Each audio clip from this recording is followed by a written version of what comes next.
নমস্কার, আপনারা দেখছেন শান্তন টিভি। আমি রয়েছি আপনাদের সাথে মীনাক্ষী। চোখ রাখছি মুহূর্তে প্রাইম নিউজে।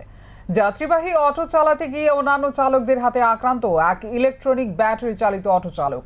আহত অটো চালকের নাম অরূপ মালাকার। ঘটনা গোকুলনগর 4 নম্বর ওয়ার্ডে। গোকুলনগর 4 নম্বর ওয়ার্ডের বাসিন্দা অরূপ মালাকার পেশায় একজন ইলেকট্রনিক ব্যাটারি চালিত অটো চালক।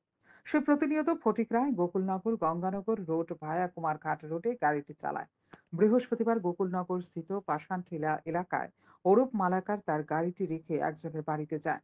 সেখান থেকে ফিরে অরূপ মালাকার দেখতে পায় তিনজন যুবক, যথাক্রমে অভি দেবনাথ, সুশান্ত মালাকার এবং নিউটন দেব তার গাড়িটিকে একটি দড়ি দিয়ে বেঁধে হাইজ্যাক করে নিয়ে যাওয়ার চেষ্টা করছে। তারা তিনজনই গঙ্গানগর এবং গোকুলনগর এলাকার বাসিন্দা। এই তিন উচ্ছৃঙ্খল যুবক আবার পেশায় অটো চালক। অরূপ মালাকার ঘটনার প্রতিবাদ করায় এই তিন উচ্ছৃঙ্খল যুবক অরূপ মালাকারকে মারধর করেছে বলে অভিযোগ। পরবর্তী সময়ে অভিযুক্তদের বিরুদ্ধে ফটিকরায় থানায় একটি লিখিত অভিযোগ দায়ের করে আক্রান্ত যুবক অরূপ মালাকার। হয়তো কোনো রুগী নিয়ে অনেক সময় কারণ দীর্ঘদিন গাড়ি চালানোর পর ওদের সঙ্গে পরিচয় প্রসঙ্গ হয়, হসপিটালে গেলে বলে ও আমাদেরকে দিয়ে লাগলো। আমরা নাও বলতে পারি না, লজ্জার বিষয় যে এতদিন গাড়ি চালিয়েছি, একটা পেশেন্ট বিপদে পড়েছে, আমরা নিয়ে যেতে পারি না। তাই অনেক সময় ও যেত, কিন্তু আজকে ও ঠিকঠাক নেয়নি। ও গেছে এই জন্য এখন কি যায় ওকে বাড়িতে গিয়ে আমি একটা পার্সোনাল কাজে গেছিলাম পাশানটিলা। আমার আঙ্কেল একজনে ফোন করছে, অরূপ তুই আয় আমার বাড়িতে, তোর সাথে একটু আলাপ আছে। তো আমি ঘন্টা খানেক বসে আছি, হঠাৎ করে গঙ্গানগর থেকে সুশেন্দ্র মালাকার, গঙ্গানগর বাড়ি, আর অভি দেবনাথ বাড়ি গঙ্গানগর, ওর বাবার নাম অনন্ত দেবনাথ। উনি এসে আমার গলায় শুধু কমারে ধরছেন, বলছেন তুই কেন গঙ্গানগর এসেছিস, তোর গঙ্গানগর না করছি এইতে না। আমি বলছি স্যার দাদা আমি অটো চালাই, আমারে মারিও না, থানা আছে, পুলিশ প্রশাসন আছে, তারা দেখবো, থানার দিলাও আমারে, তুমি মারিও না, আমারে মারিও না। বা আমার গলাতে এমনি টিপা মারি ধরছে, শ্বাস ফেলাইতে পারতাম না। তো কইছে তুই গঙ্গানগর আইলে তোরে জানি মারিলি মু। কই আমার অটোটা তারা রশি দিয়ে বান্ধিয়া লইয়া গেছে কি বাধ্য হইয়া তখন আর একটা এন্ট্রি করবো যে আমার গাড়িটা আনিয়া দেব, তো পুলিশ প্রশাসন কী ব্যবস্থা করে, এটাই আমি আশাবাদী ওনাদের কাছে। কি গাড়ি আপনার? Electric auto battery. আচ্ছা, মানে গাড়িটা নিয়ে কোন লাইনে চলাচল হবে? গাড়িটা গঙ্গানগর টু কুমারঘাট চালাই যাবে। আচ্ছা, তো আজকে গঙ্গানগর যাওয়ার পর হঠাৎ আপনার যাওয়ার লগের পথে না, সমস্যা আমি কোনো টিপই নেইনি আজকে, শুধু গঙ্গানগর পার্সোনাল কাজে গেছি, এখান থেকেই আমার উপরে তারা মারধর আরম্ভ করছে। এটা কি? পুলিশ এবার অভিযুক্তদের বিরুদ্ধে কি ধরনের পদক্ষেপ গ্রহণ করে সেটাই দেখার। শান্তন। সর্বদলীয় বৈঠকে ভিডিওর সামনে হেনস্থার শিকার সিপিআইএম এর প্রতিনিধি দল। মিষ্টির সিঙ্গাড়া ছুড়ে মারে সিপিআইএম এর প্রতিনিধিদের ওপর। বৃহস্পতিবার সিপিআইএম পশ্চিম জেলা কমিটির অফিসে সাংবাদিক সম্মেলন করে এমনটাই দাবি সিপিআইএম পশ্চিম জেলা কমিটির সম্পাদক রতন দাসের। বুধবার বিকেলে রাজ্য নির্বাচন কমিশন পঞ্চায়েত নির্বাচনের নির্ঘণ্ট ঘোষণা করার পর সিপিআইএম এর পক্ষ থেকে জেলা পরিষদের 16 জন প্রার্থীর মনোনয়নপত্র দাখিল করা হয়েছে বৃহস্পতিবার।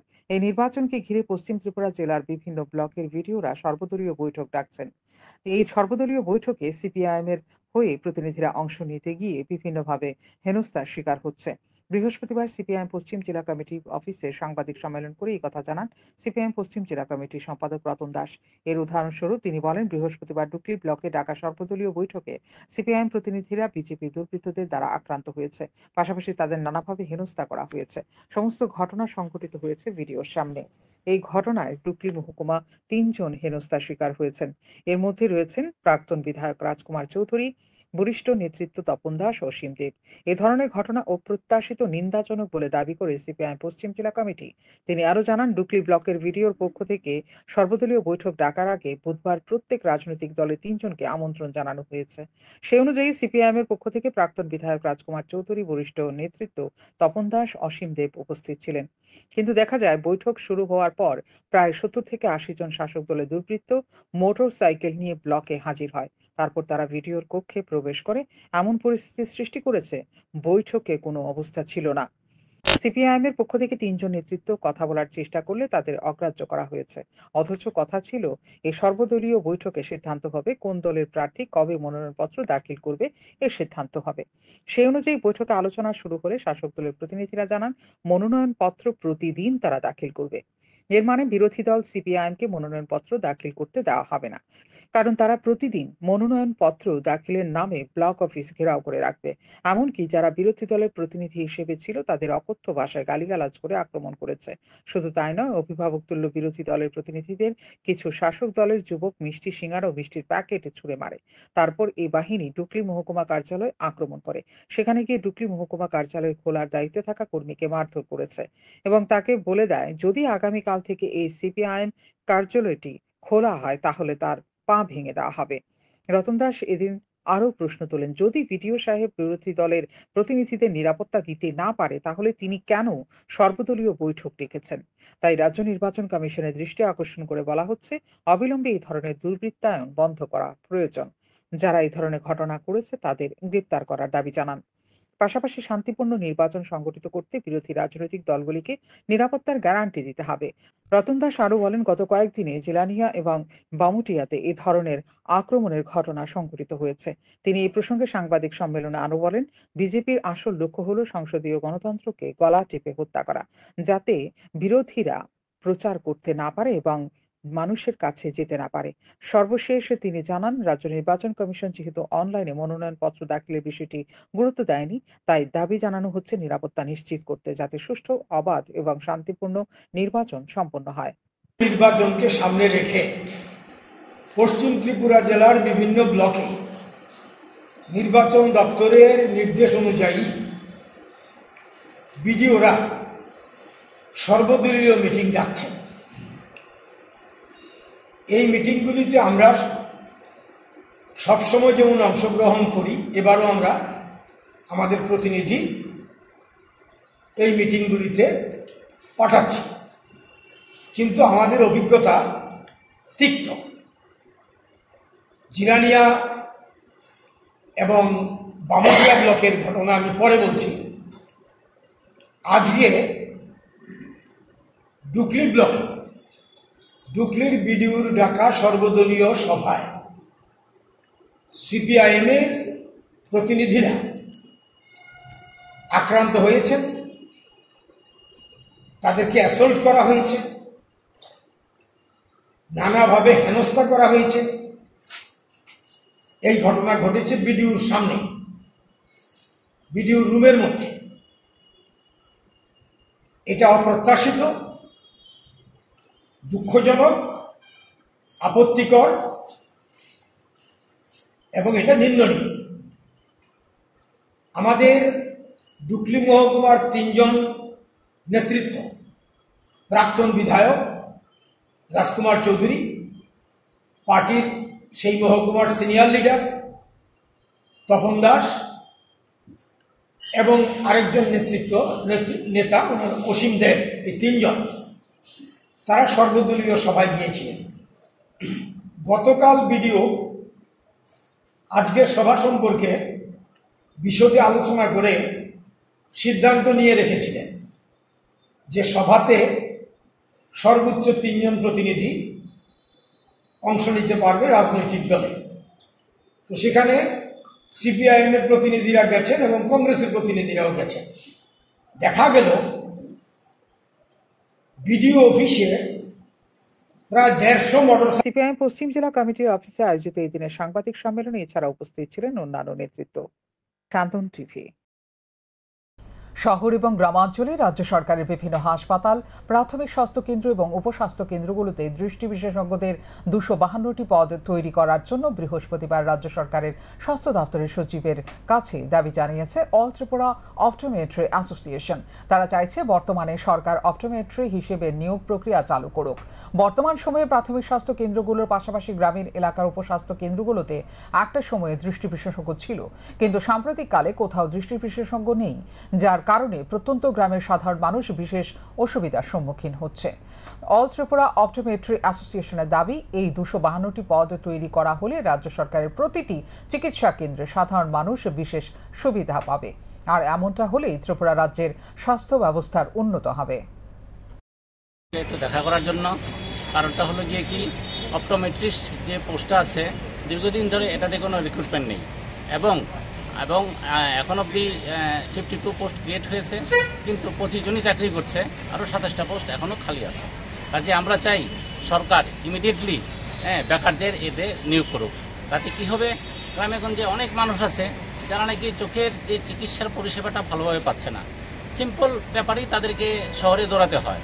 কাজে গ্রামেগঞ্জে যদি অপটোমেট্রিকদের পোস্টিং দেওয়া হয় তাহলে তারা ওইখানে চিকিৎসা করবে মানুষের, গ্রামের গরিব মানুষরা তারা সাহায্য পাবে এবং তাদেরকে তাদের একটা দিন নষ্ট করে এবং পরিশ্রম করে তাদেরকে শহরে আসতে হবে না। কাজে আমরা চাই গভর্নমেন্ট ইমিডিয়েটলি। বিলেতি মদ বিক্রির ঘটনায় রীতিমতো অতিষ্ঠ হয়ে উঠেছে গ্রামবাসী। ঘটনা কদমতলা থানার অন্তর্গত বাঘন গ্রামে। সন্ধিবেলা এই গ্রাম পাহারা দিচ্ছেন গ্রামের মহিলারা। অভিযোগ, বাঘন গ্রাম পঞ্চায়েতের 6 নম্বর ওয়ার্ডের বাসিন্দা রাজু মালাকার দীর্ঘদিন ধরে তার বাড়িতে বেআইনিভাবে বিলেতি মদ বিক্রি করে চলেছে। সূর্যাস্তের পরেই এই এলাকা চলে যায় নেশাখোরদের দখলে, যার কারণে নষ্ট হয়ে যাচ্ছে গ্রামের পরিবেশ, যার কারণে বাধ্য হয়ে গ্রামের মহিলারা পাহারা দিতে হচ্ছে এই গ্রামটিকে। পাহারা দেওয়ার সময় মদ নিয়ে যাওয়ার পথে তারা হাতে নাতে আটক করে কদমতলা থানা খবর দিলে ঘটনাস্থলে ছুটে যায় পুলিশ। পুলিশ অভিযান চালায় রাজু মালাকারের বাড়িতে, যদিও তাকে আটক করতে পারেনি। তারপরে ও মামি তারা জিজ্ঞাসা, আমিও জিজ্ঞাসি তুই কই যেতে, হে আমরা দেখে বই পাই গেছে। পাওয়ার পরে কইছে যেতাম রাজু মালাকারের বাড়ি। হ্যাঁ, তারপরে রাজু মালাকারের বাড়ি আইসে, আমরাও পিছনে মানে দাওয়া দিয়ে আইসে, আইয়া সারিয়া খাইছে, খাইয়া সারিয়া একটা বোতল লইয়া সারিয়া মানে আমরা সামনের দিকে না আইয়া উল্টা রাস্তা দিকে আর কি দৌড়িয়া তার বাসা যেতে গিয়েছি। তখন আমরা দৌড়িয়া গিয়া মানে তার সামনা বেরছি, মেরিয়া সারিয়া তারে ধরছি। ধরার পরে মানে কইছি বোতল কই দে, তুই খাইছ? হ্যাঁ, বোতলটা ফেলাই দিছে জঙ্গল, আর একবারই জঙ্গল ফেলাইছে, আর মুখের মধ্যে খুব গন্ধ করে। তখন জিজ্ঞাসি তুই কই খাইছ? কইছে আমি তো রাজু মালাকারের বাড়ি খাইছি। তখন আমরা ফোন করছি প্রায় 7 থেকে 8 বার, বড়বাবুর কাছে ফোন করছি। পশ্চিম জেলার মোহরপুর মহকুমার অন্তর্গত সিধাই থানার ব্রহ্মকুণ্ড কলোনিতে অভিযান চালিয়ে 20 প্যাকেট ইয়াবা ট্যাবলেট উদ্ধার করে পুলিশ। এই অভিযানের নেতৃত্ব দেন মোহনপুর মহকুমার পুলিশ আধিকারিক বিজয় সেন। তিনি জানিয়েছেন, গোপন সূত্রের খবরের ভিত্তিতে এই অভিযান। ব্রহ্মকুণ্ড পাড়ার রূপক ভট্টাচার্য দীর্ঘদিন ধরে নেশা জাতীয় কারবারের সঙ্গে জড়িত। এই খবরের ভিত্তিতে এদিন সিধাই থানার পুলিশ রূপক ভট্টাচার্যের বাড়িতে অভিযান চালায়, এমনটাই জানিয়েছেন মহকুমা পুলিশ আধিকারিক বিজয় সেন।